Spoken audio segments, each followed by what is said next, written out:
সামনে যে লম্বা ঘরটি দেখা যাচ্ছে তার ভিতরে হযরত ইমরান আলাইহিসসালামের কবর। এটি হচ্ছে হযরত ইমরান আলাইহিসসালামের কবর।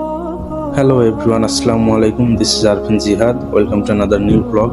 তো আজকে আমি আসছি হযরত ইমরান আলাইহিসসালামের রওজা মোবারকের কাছে, তার কবরের কাছে। তো চলুন আপনাদেরকে দেখাই জায়গাটা। এটা হচ্ছে ওমান সালালা শহরের 5 নম্বর সেক্টর। এটা মেন রোড।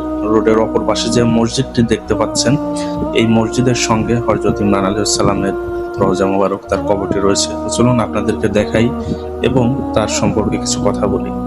কে এই ইমরান? সূরা আল ইমরান পবিত্র কোরআনের 3 নম্বর সূরা। আদমকে, নূহকে ও ইব্রাহিমের বংশধর এবং ইমরানের বংশধরকে আল্লাহ বিশ্বজগতে মনোনীত করিয়াছেন। ইহারা একে অপরের বংশধর।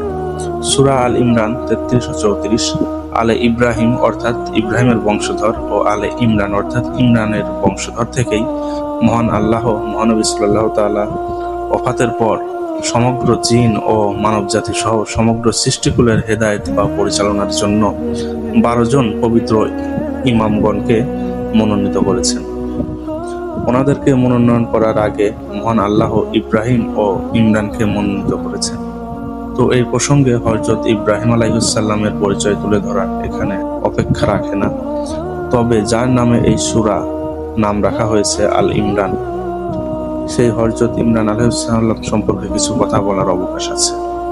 এখন মূল প্রশ্ন, কে সেই ইমরান যাকে এবং যার বংশধরকে স্বয়ং মহান আল্লাহ নিজে মনোনীত করেছেন? সমগ্র ইসলামের ইতিহাসে 3 জন ইমরানই বিখ্যাত এবং বিশেষ মান মর্যাদার অধিকারী। প্রথম ইমরান হচ্ছেন হযরত মুসা আলাইহিসসালামের পিতা, যিনি হযরত ইব্রাহিম আলাইহিসসালামের বংশধর। দ্বিতীয় ইমরান হচ্ছেন হযরত মরিয়ম আলাইহিসসালামের পিতা, সেই সূত্রে তিনি হযরত ঈসা আলাইহিসসালামের নানা। তিনিও হযরত ইব্রাহিমের বংশধর, আর তিনি কোনো পুত্র সন্তান রেখে যাননি। হযরত মরিয়ম আলাইহিসসালাম হচ্ছেন ওনার কন্যা সন্তান। হযরত ঈসা আলাইহিসসালামের মাতা তিনিও ইব্রাহিম আলাইহিসসালামের বংশধর। যে সামনে যে লম্বা ঘরটি দেখা যাচ্ছে, এই ঘরের ভিতরে ওনার কবর। হযরত ইমরান আলাইহিসসালাম হচ্ছেন মহানবী হযরত মুহাম্মদ সাল্লাল্লাহু আলাইহি সাল্লামের চাচা, যিনি আবু তালিব নামে সর্বাধিক পরিচিত। এই আবু তালিবের প্রকৃত নাম হচ্ছে ইমরান, প্রচলিত নাম হচ্ছে আবু তালিব বা তালিবের পিতা। ওনার জ্যেষ্ঠ পুত্রের নাম হচ্ছে আবু তালিব, তাই ওনাকে ডাকা হতো আবু তালিব। একমাত্র তিনি ব্যতীত আর কোনো উল্লেখযোগ্য ইমরান অদবর্তী ইসলামের ইতিহাসে খুঁজে পাওয়া যায়নি। সুতরাং মহান আল্লাহ কর্তৃক মনোনীত ও ঘোষণিত আল ইমরান, ইমরানের বংশধর এই হযরত আবু তালিব আলাইহিসসালাম ছাড়া আর কে হতে পারে? দেখুন কবরটি কত লম্বা। এটি হচ্ছে হযরত ইমরান আলাইহিসসালামের কবর। অনেক লম্বা কবরটি। ওনার কবরটি 33 মিটার বা 108 ফুট লম্বা।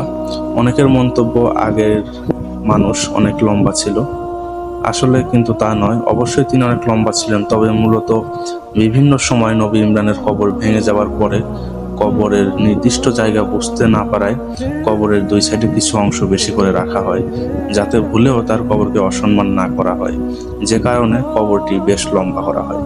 এটি হচ্ছে ওনার কবরের পুরনো একটি ছবি। ছবিতেও দেখতে পাচ্ছেন আপনারা কবরটি অনেক লম্বা ছিল। তো অবশ্যই উনি অনেক লম্বা ছিলেন।